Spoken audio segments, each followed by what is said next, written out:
Great Britain may be one of the most watched nations in the world. A rough count by police earlier this year estimated there were 4.2 million cameras in the country. That's nearly one for every 15 people. And now there's a piece of software that lets them know exactly who you are. Tag and Track identifies individuals when they enter a camera network, assigning them a unique identifier so it knows where they've been, who they've been there with, and where they are now. Overtakes, the software's developers, have also created systems that catch casino cheats and detect car crashes, but they say Tag and Track is the one that could change the way surveillance works. Andrew Eggington is the company's finance director. When you want to go back and suddenly either locate a person or find out where their journey went, you find them in a slot of video, you do a simple click, and it's like doing a Google search on the data. So you get an instantaneous result which tells you this is the person's whole journey, this is every clip of video that they appeared in, every camera they were in front of, and if they're in the city centre at that moment, it will tell you this is where they are now. Overtakes recently won the UK finals of the 2011 Global Security Challenge for developing the software, which has been trialled in airports as well as streets. But the software could be as useful for prosecuting criminals as much as it is for catching them. If you have something like the recent riots, there's tens of thousands of hours of video now that the police are combing through, trying to find exactly this, an evidence pack of this is the person, we've got them from the moment they entered the network to the end. It will take several hours just to put together those pieces of information for one suspect. And in theory, when Tag and Track is fully developed, with a click of a button you could do that for every person involved in those riots. The riots, which lasted for 5 days, spreading from London right across the country, caused more than $300 million worth of damage. British police were forced to wade through hours of footage to try and identify the individuals. Big Brother is set for a riot in Oxford taxis. That is if local authorities have their way and install audio surveillance in every cab in the British city. Privacy activists are fighting them tooth and nail, claiming people's rights will be violated. And a court in another city has sent its own message by rejecting similar security surveillance there. RT's Laura Smith reports. In Oxford, surveillance cameras everywhere. And now, in a city council scheme, taxis will become the latest targets of state bugging operations. Over the next few years, licensed cabs will be required to install equipment monitoring both driver and passenger. It's a fact of life in towns and cities across the UK that you're being watched wherever you go, on the high street, in shops, on public transport. The surveillance along this stretch of street will only record images, but the systems in taxis will record sound too, effectively eavesdropping on the conversations of private citizens. Buses already have video and sound recording, but aimed only at the driver. Taxi passengers will be recorded too, and some who fear for their security late at night are reassured. Others see it as a staggering invasion of privacy. I think it's a good idea. I think it will make people feel a bit safer. It's an invasion of privacy, because you should be able to talk in taxis and just chat with your friends and not be recorded and stuff. I think it's slightly heavy, isn't it? It puts a lot of pressure on people who behave. The ordinary innocent person probably feels a little bit uncomfortable, that sort of thing. I think there are enough video surveillance camera in Oxford, and also I think it's quite awkward to have a sort of a video camera and everything in a taxi, because you don't expect to be taped or to have to be cautious about what you say. You know, we've seen and heard a lot about pepper spray lately. It hurts badly if you get hit in the face. We've seen the images all around the country. It's quite commonly used by law enforcement. Some say too commonly, though. It's supposed to be non-lethal. But tonight, Fox 13 investigative reporter Doug Smith shows us a very disturbing picture and reveals some new evidence in a story he first broke last August. It's the picture of a tourist who came to Florida and was repeatedly pepper sprayed. He died in pain, and nobody is willing to take the blame.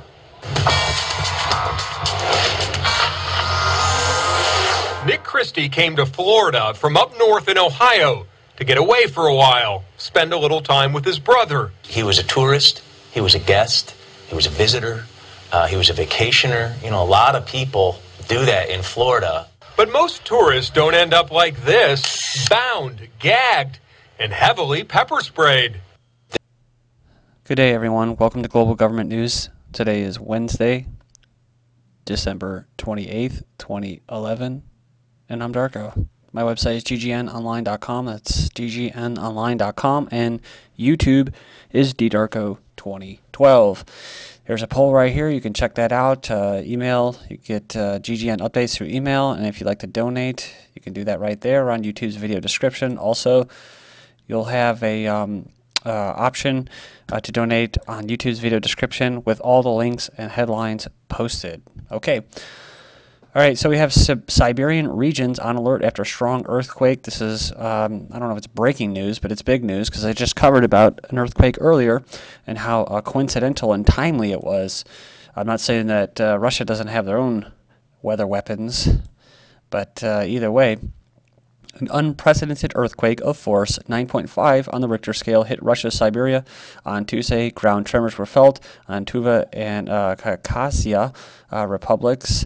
And it goes on here, and it says that no casualties or damages have been reported, with energy and military facilities continuing to operate in normal mode. But the Republic of Tuva introduced a state of emergency from Wednesday, and it goes on here. It says miners were evacuated. Okay, moving on. I'm going to fly through this because I have a lot of articles to get to in a short period of time.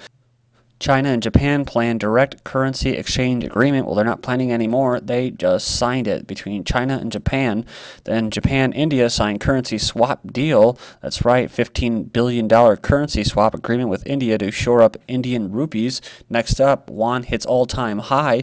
Yuan closed up against the dollar on Monday after hitting an all-time high in intraday trading, guided by a stronger midpoint by the People's Bank of China. And the yuan is expected to remain stable or rise slightly in the last week of the year. Says its currency is likely to continue to appreciate next year as China continues to post big trade surpluses despite a slowdown in exports and amid pressure from the United States to let the yuan rise to balance bilateral trade, traders said. So that's the yuan, the Chinese yuan. Interesting news, Brazil overtakes Britain as sixth largest economy. And then we have special report energy giant hid behind shells or shell companies in land grab. It says late in the summer of 2010, hundreds of farmers in northern Michigan were, after they all signed leases with local brokers permitting drillers to tap natural gas and oil beneath their land. They were demanding thousands of dollars in bonuses and been promised in exchange, but no one knew for certain whom to go after. That's because the company rejecting their leases hadn't signed them to begin with. In fact, the company issuing the rejections wasn't much of a business at all. It was a shell company, a paper-only firm with no real operations called Northern Michigan Exploration, LLC. Obama to ask for debt limit hike, says Treasury. White House plans to ask Congress by the end of the week for an increase in the government's debt ceiling to allow the U.S. corporation to pay its bills on time, according to a senior Treasury department. So as people in Greece are actually leaving Greece, Greek crisis ups abandoned kids. Economic crisis has risen to new heights in Greece as some parents are now forced to give their children and put them in foster care because of poverty. Americans shoplift $1.8 billion of stuff. 6% increase from 2010 leading up to Christmas. Then the UK metal thieves reach epidemic level as 1,000 offences are recorded each week. People getting desperate, they're stealing. Energy prices creating heat or eat decision. The rising cost of gas and electricity is forcing many families to cut back their spending on Christmas festivities.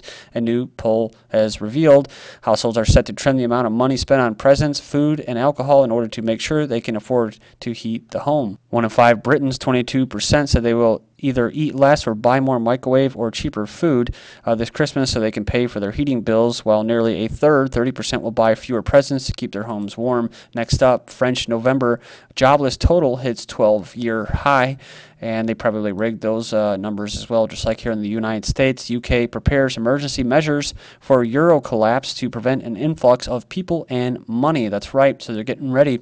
Intel and Kraft's iSample vending kiosk studies shoppers.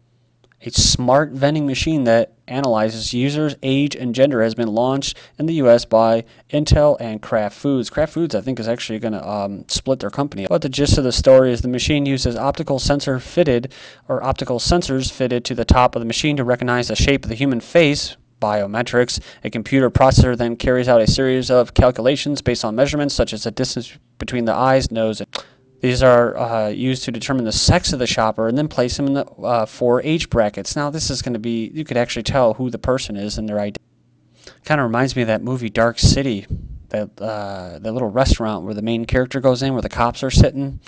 Eventually, it could be like that, where that's how you get your food. It says here 175. Of course, you have to be authorized too, because if you're not authorized and you're declared a terrorist, well, you can't eat. It says here 175 languages spoken here. Obama's housing department expands services for non-English speaking Americans, or if they are Americans. ATF loosens restrictions on gun sales to foreigners. So the Obama regime has decided to eliminate a 98 restriction on the sale of guns to foreigners, claiming federal laws do not allow the government to have different gun control rules for non-citizens. And moving on to border control, U.S. to fly high-tech surveillance craft along the border. Sophisticated surveillance aircraft will be deployed along the nation's southwest border in the coming months to basically monitor the open border that they created, these globalists, for the North American Union. So they don't really care about closed borders or protecting the borders. Fourth Predator B drone added to the Arizona fleet. Aircraft flown remotely by pilots and cockpits on the ground are a valuable border enforcement tool. Like I said, they really care. No, they just want to make sure that they regulate the amount of drugs that the governments are trafficking and the guns that they're trading as well. So it has nothing to do with illegal immigrants. Under Obama, an emerging global apparatus for drone killing. Says here, in the space of 3 years, the Obama regime that is, has built an extensive apparatus for using drones to carry out targeted killings of suspected terrorists and stealth surveillance of other adversaries. Says here, the apparatus involves dozens of secret facilities, including 2 operational hubs in the East Coast, virtual Air Force cockpits in the Southwest, and clandestine bases in at least 6 countries on 2 continents. Let's not forget the one in Ethiopia that's being used to kill Somalis. Oh, and I didn't even know about this. U.S. military began flying Predator drones from an airbase in Turkey this fall. It says here that basically allows the White House to toggle between separate legal authorities that govern the use of this lethal force.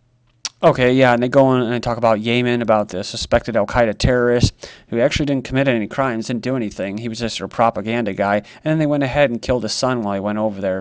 And it says here, from planes to trains, TSA expands spot searches to Union Station. That's right. Passengers will start to see TSA administration on patrol at the Union Station on a more frequent basis. Sniper detectors coming to America's heartland.